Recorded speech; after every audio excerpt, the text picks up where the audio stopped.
Welcome to the Stellify podcast. Tonight I'm joined by two powerful voices who are bearing witness to one of the darkest and most disturbing chapters of recent British and, well, world history. Richie Brown is the founder of diplomaticpost.co.uk. Is a platform dedicated to uncovering uncomfortable truths that legacy media refuses to touch.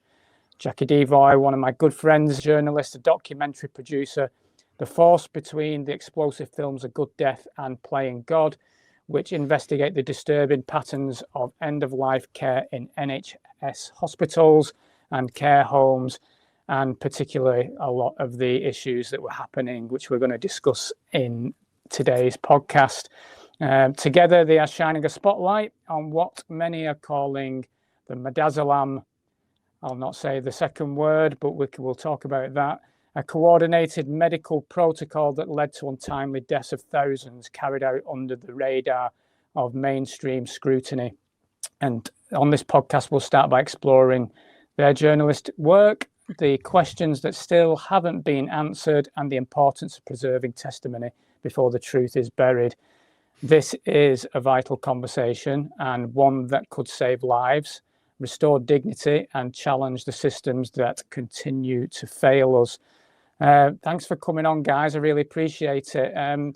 Richie, what inspired you to start a Diplomatic Post, and how did you first become aware of these troubling stories around the NHS care, and particularly during the pandemic period? So I started Diplomatic Post, I think maybe 2019, 2020. It's after I'd been writing for Medium for some time, medium.com, just writing kind of as a blog on there. And then I found some of my stuff was getting censored. I had a post go mega viral exposing like a CIA agent trying to push a particular angle against China. And they were trying to push that Uyghur genocide stuff. And she'd basically taken her page down the day before of all the organizations she'd worked for, and they were every single organization in the US regime change arm. So you like she'd even worked for Bush under the she'd worked in Guantanamo Bay. She'd worked for National Endowment for Democracy, pretty much any CIA linked organization you could think of. And I wrote that. It was a silly little 500-page article just pointing out all this stuff. And I thought maybe 50 of my subscribers would read it, and then that would be it. But it blew up. It got hundreds of thousands of views all over the internet and pretty much ruined that woman's career. So after that, I thought, wait a minute, I need to get off Medium because they're owned by Google. And then I thought, well, I'll set up my own website. And then I've gone from there. I started out as doing like geopolitics, energy. That was my main focus, like that kind of thing, wars. I kind of expanded. I expanded into environmentalism as a result of studying energy. And the first person to ever mention the care home stuff to me was Michelle Sterling. She was on the second episode of my podcast. And she's an excellent woman that runs Friends of Science, the website, as well as the YouTube channel. And about an hour and 50 minutes into the podcast, she mentions an offhand cuff comment about the care home deaths. And that was the first time someone like I knew and respected in real life, rather than just like an internet page or someone on the internet had told me about this. I remember thinking, is that real? I better check that out. And then I started doing some studying on it. Came across Jacqui Deevoy's work, asked her to come on my podcast, and then we got chatting. And as an offhand comment, we kind of said, let's film this and make a documentary, and kind of we went from there. Oh, that's good. That's good. I mean, Jackie's work's been outstanding. You know, one of the few, if only one of the very few journalists that could be bothered to stick their moral compass in the right place and actually speak the truth and delve into what was going on in 2020. You know, and this is why this is such an important documentary. I've watched the documentary that you guys have put together. And like Playing God, it's so harrowing to watch and to hear the testimonies from these guys, and you know we will get into that. So, Jacqui, what's led you to focus on this, particularly the end of life care, and eventually create these documentaries that you've been working on the past two, particularly now?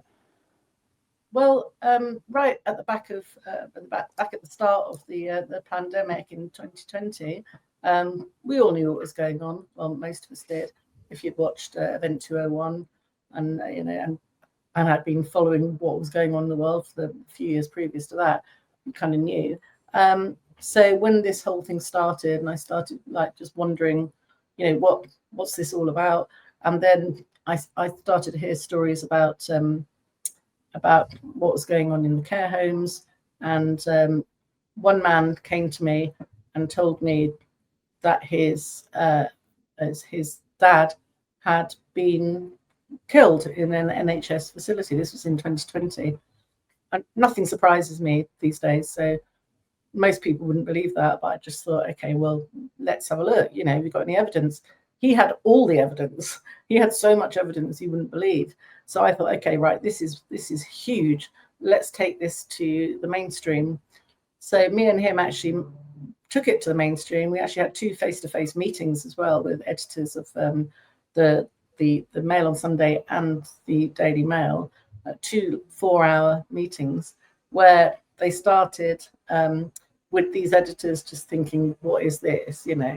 It's ridiculous, but obviously not ridiculous enough for them not to come and meet us. So they came, but by the end of the meetings, the meetings went in a very similar way, even though they were on separate days. They both ended up thinking, wow, this is huge. What the hell is going on here? One of them said this is the story of the century. The other one said this should be all over the front page. So, and they took all the copies of all the documents we had and back to the office.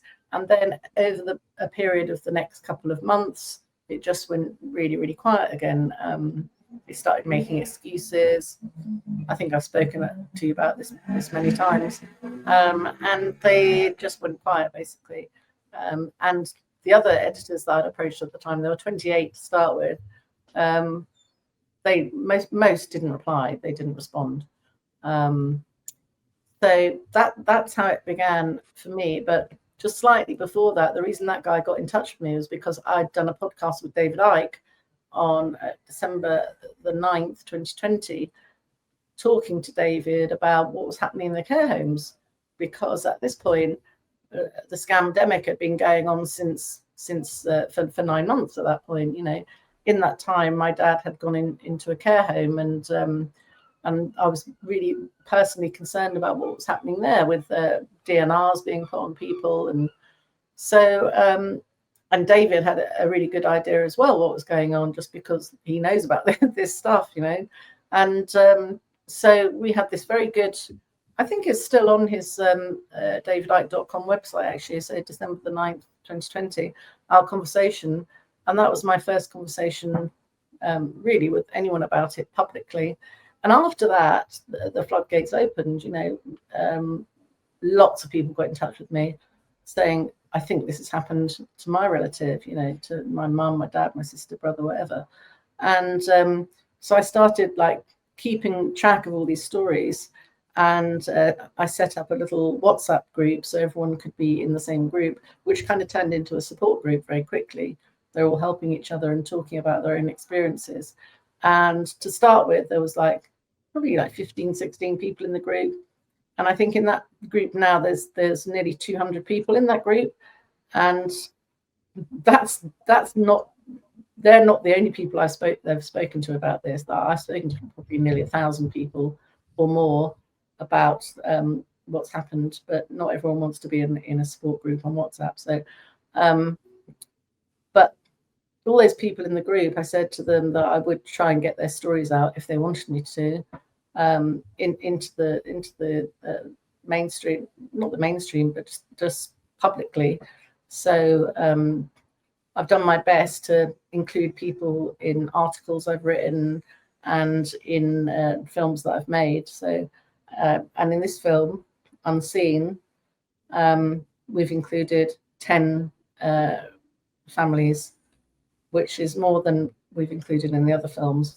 That's why it's a lot longer. So I think we've taken quite a big step making the film this was Richie's idea, actually making it like 2.5 hours long rather than, because I've got quite a short attention span personally. I'm like, I think it should be an hour, but it's turned out you can't fit all that into an hour. I mean, No. we had, when I did A Good Death with Iconic back in 2021, it was really hard to get it into an hour. We did our best, but it's not an easy feat. So, and likewise with Playing God, yeah. I mean, these people, when you interview them, their stories are so harrowing, and you know, when they're telling them, they remember every single little bit. They remember it was a Tuesday. They remember it was 1:13 p.m. Do you know what I mean? And they include all these details. When I tell my own personal stories, what happened to my mum, what happened to my dad, neither of those were why I made any of these films to start with. But when you've been through that kind of trauma, you remember every single little instant. You know what, like I said, the day of the week, the time. But when you're actually trying to incorporate that into a documentary, people don't need to know all that, you know. So it's very hard to edit. I mean, Richie's done an amazing job editing this film, because he's very lucky that I didn't actually go down and sit next to him while we're doing it, because I'd be going, can you take like 2 seconds out here? Can you take 5 seconds out? Can you move that bit there and put it over here? So this is very kind of organic, the way Richie's edited it, which I really like. And it's I think it's important to share as much of the story as you can. And what we're also doing is putting each interview out unedited separately onto Richie's channel. That's as well. good. That's good.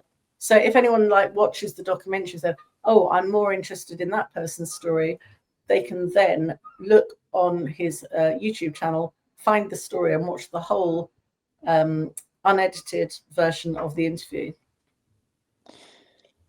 It's like, it staggers me. Well, it doesn't. I mean, we know why, but it's worth having the conversation of why the mainstream won't touch.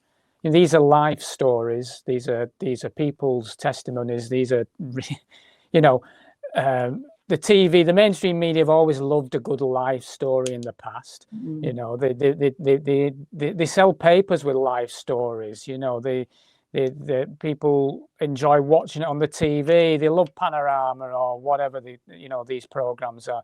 They've always loved it, but they don't touch this stuff. You know, but why is that then? Why?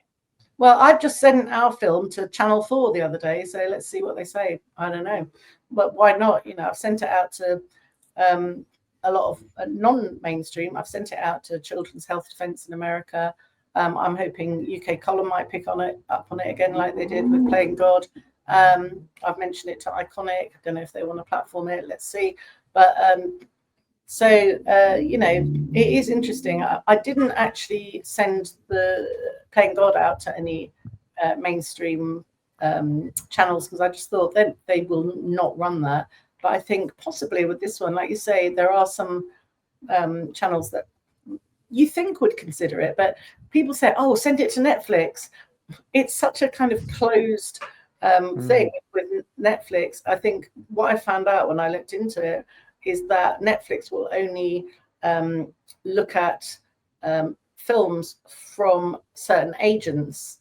And so you have to be with one of those agents before the agents might take your film to Netflix.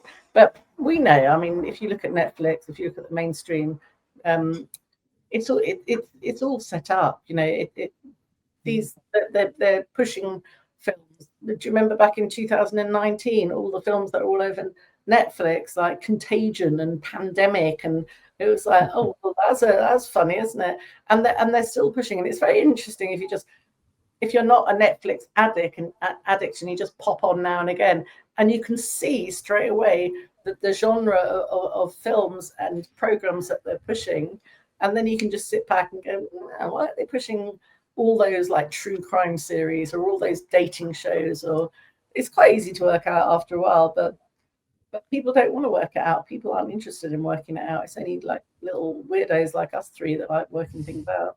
Well, it's true, but I mean, the thing is there's that generation. I say my my mum's generation, you know, they're still picking up the Daily Mail and they're still watching the BBC, and you know, this programming continues. But I mean, you'll know this, Richie, yourself. Like you say, if you've been censored with your journalist work.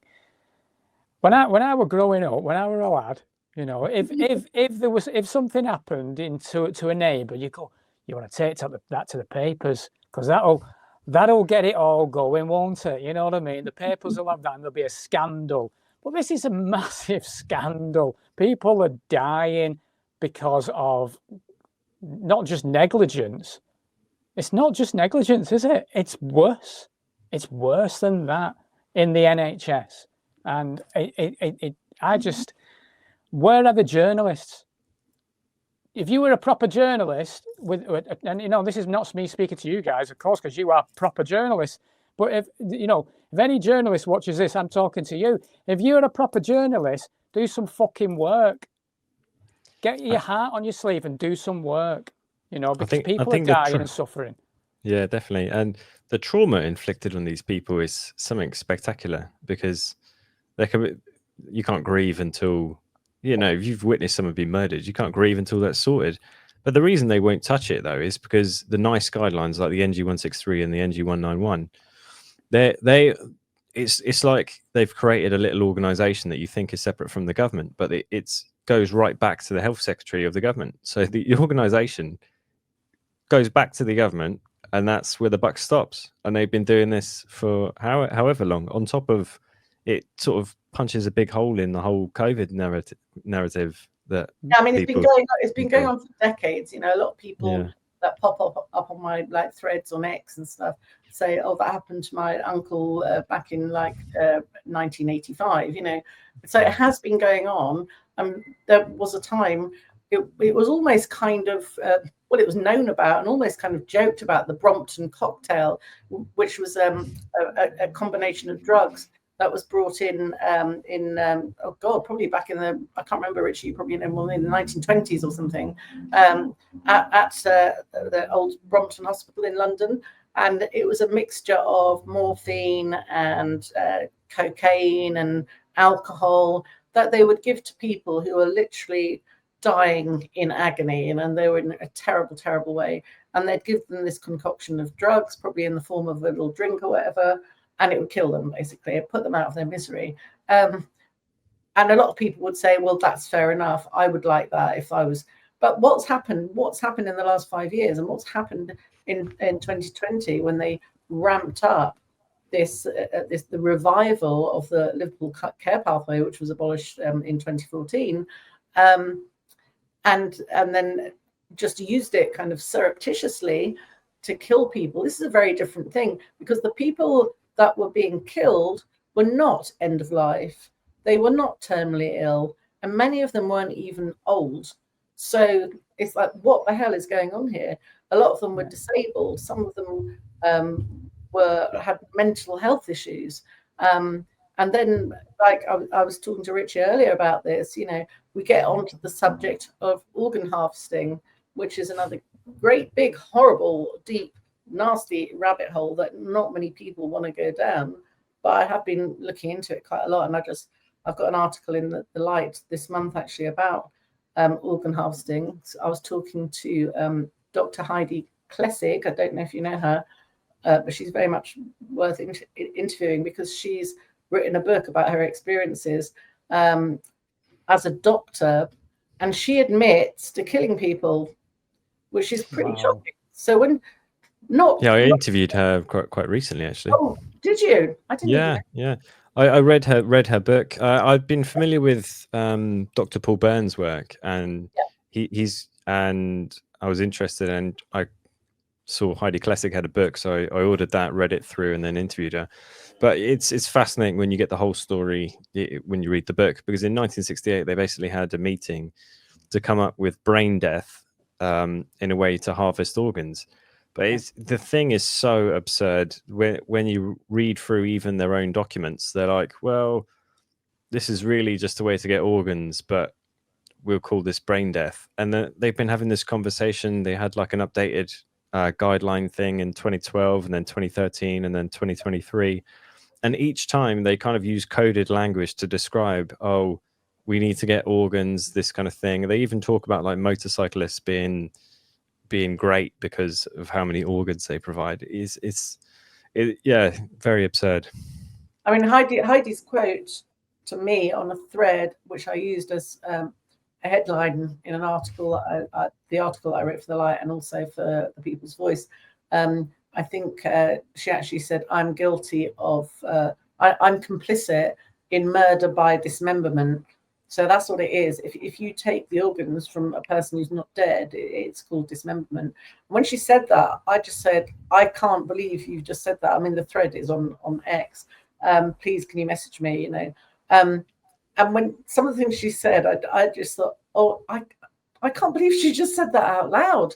She's actually admitting to being complicit in the most heinous of murders, the most like horrendous, taking the organs of a person while they're still alive, and she's just blatantly saying, "Yeah, I did that." She recounted that story to me, and I have quite a lot of sympathy for her, to be honest. I think she's quite a traumatized person as well, because she went to go do the organ harvesting, and she said to like a senior doctor, she was only like a junior doctor at that point, and the scene she said, oh, is there anything I should know before I do this? And the senior doctor went, just make sure they're actually dead.